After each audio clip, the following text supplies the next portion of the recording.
Hello everybody, and I am Farmer's Daughter 1108, and over on the swather we have Farmer John 317. I think you can see me in the frame okay. I hope so.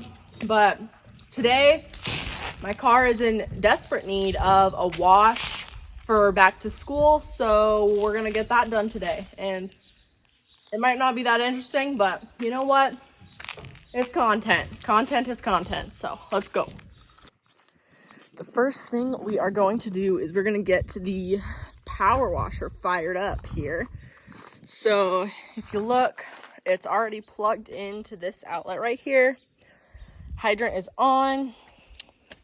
The water going to it is also on. So the pump should be ready to be fired up actually. So if you kind of just watch here, I'm going to turn the pump on, and then the burner, and then we're fired up and ready to go. So I just kind of take it, and we can pressure wash.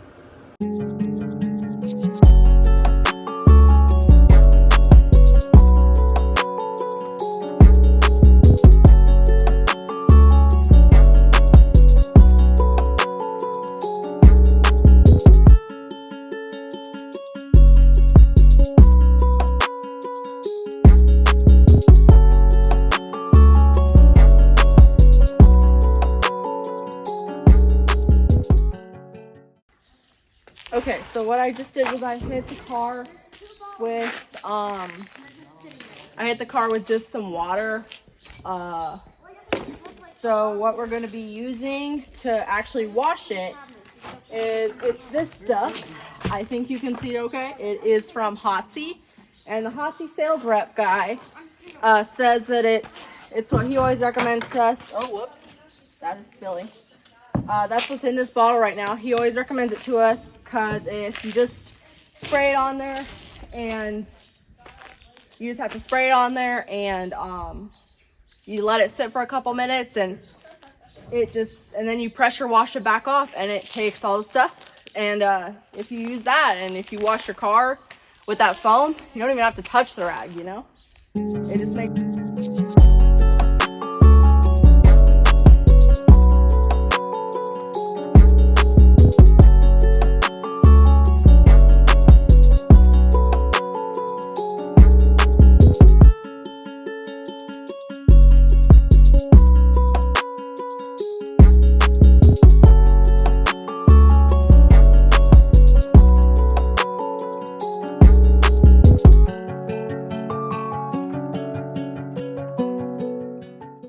I just got done foaming it, and then I just sprayed it off with water again, and it is looking pretty good. I cannot complain.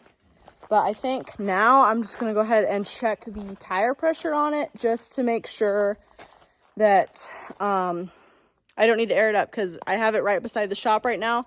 So if I were to need to air it up, now would be probably the optimal time while it's already pulled out here. And yeah.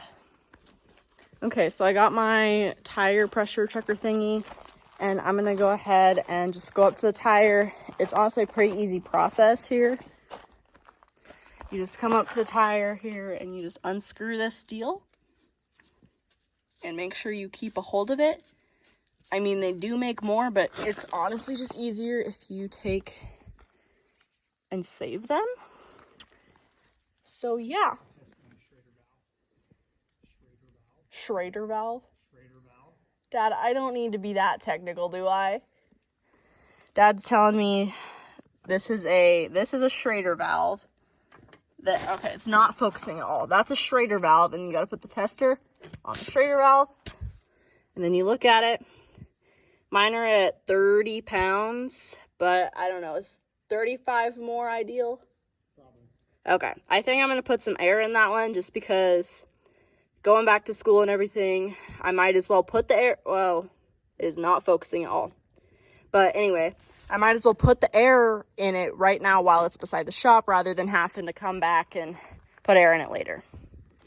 Tire number 2, here we go. And that one is even lower. That one's like at 28, so she's definitely going to need a little bit of air. Number 3 is at 32. And number 4 is at 32 as well. So to fill it up, basically Dad just takes this little, the air thingy. I don't really know what it's called, Dad. Air chuck. Air chuck. And he's got to put it on the Schroeder valve. Schrader valve. Schrader valve.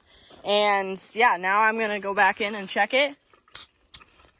And we are at 40. Oof, that's too much. That is way too much. My tires are going to blow up. Let's go check this one back here that he aired up as well. Let's go. And we are at 38, 36-ish. So if you need to let air out, you just put your tester on there and let air out. Okay, so you got to kind of like... Just let it leak.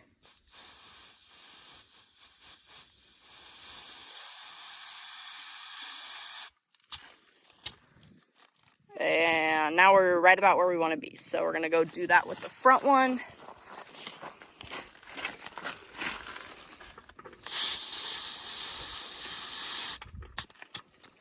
A little bit more.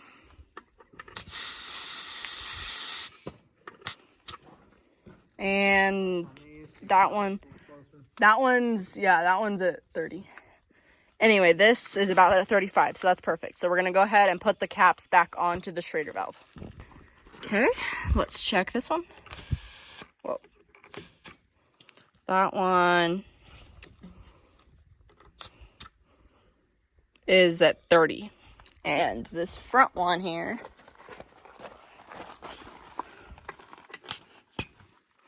is at 35. So this one's about where we want it to be, but that back one still needs a little bit more air in it to be at 35. About 5 more pounds of air. So let's see if I can figure this out. So you gotta just put it on here. Whoa. Is that normal, Dad? Just gotta push that thumb down. Ah, there we go. That's probably good. Whoa. Them little tires. Okay. That one's at 30 still.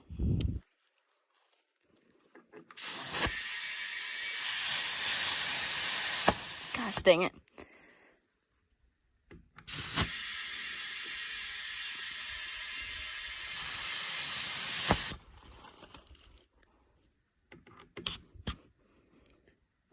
Now we are at 38, so.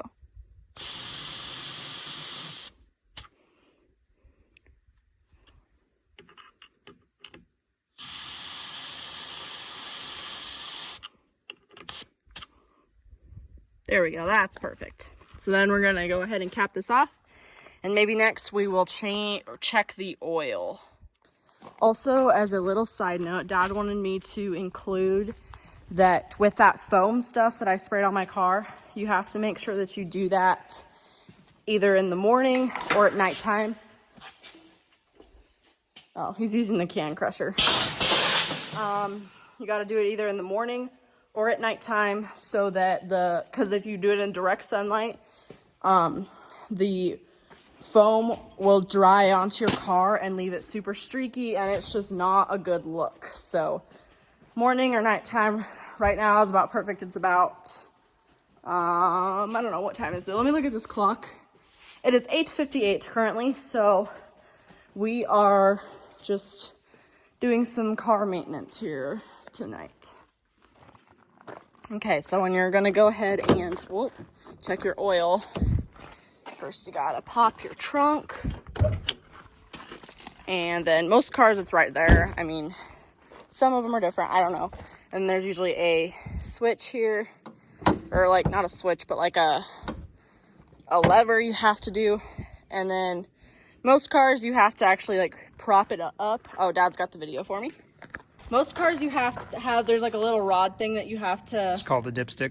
No, that's not what I'm talking about. Oh, that's the Blazer that has a little rod you have to push the hood up with. Yeah, you have to prop the hood up with a rod, but my car's like got a.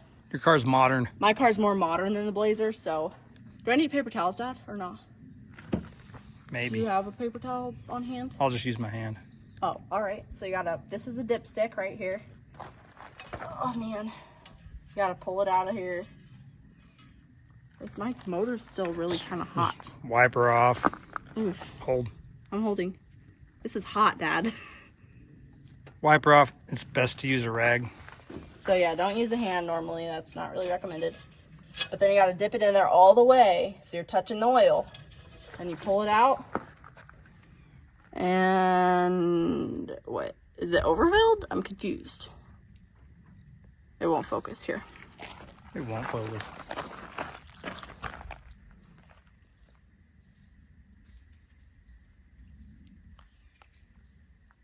It looks to me to be good, Josie. It's like, I mean, it's clear up there. I mean, I feel like it just looks... can't really see that good on the video. Yeah, but it is almost a little bit over it, but there's like this, like these like hash lines, I guess. And like you want it to be above or to the top of those lines. And if it's in the middle kind of, you probably should put another quart or so in there, just depending on it.